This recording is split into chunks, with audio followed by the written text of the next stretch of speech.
கோவை மாவட்டம் முழுவதும் கடந்த முறை போலவே 10க்கு 10 என்கின்ற ரீதியிலே நிச்சயமாக தேசிய ஜனநாயக கூட்டணி வெற்றி பெறும். அதில் எந்த மாற்றமும் கிடையாது.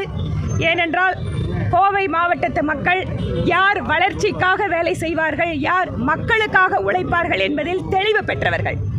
கடந்த 2 நாட்களாக கரூர் ரவுடி கும்பலின் வாயிலாக காவல்துறையை மிரட்டுவது, காவல் நிலையத்திலேயே ரகளை செய்வது, எதிர்க்கட்சி தொண்டர்களை அடித்து துவைப்பதுன்னு அராஜக ஒரு வெறியாட்டத்தை 2 நாட்களாக இங்கு கோயம்புத்தூரை கொள்ளையடிப்பதற்காக ஸ்டாலின் அவர்களால் அனுப்பப்பட்ட செந்தில் பாலாஜியினுடைய ஆட்கள் அரங்கேறிக் கொண்டிருக்கிறார்கள்.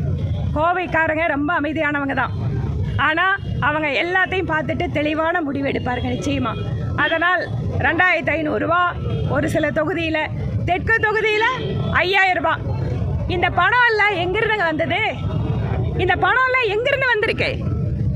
டாஸ்மாகில் அடித்து ஆயிரக்கணக்கான கோடி ரூபாய் கொள்ளை, காவிரி மணலை விற்று மணல் மாஃபியா மூலமாக ஆயிரக்கணக்கான கோடி ரூபாய் கொள்ளை, இதை எல்லாத்தையும் முடிச்சுட்டு கோயம்புத்தூர் வேகமாக வளர்ந்து வருகின்ற நகரம். இன்று இந்தியாவிலேயே கோயம்புத்தூரில் இருக்கக்கூடிய தொழில் வளர்ச்சி முன்னுதாரணமாக இருக்கக்கூடிய இந்த நகரத்தை கெடுப்பதற்காகவே திட்டமிட்டு ஸ்டாலின் அவர்கள் கோயம்புத்தூரை பழி வாங்குறதுக்காக செந்தில் பாலாஜி இங்கே அனுப்பி இந்த வித்தையை காட்டிட்டு இருக்காரு.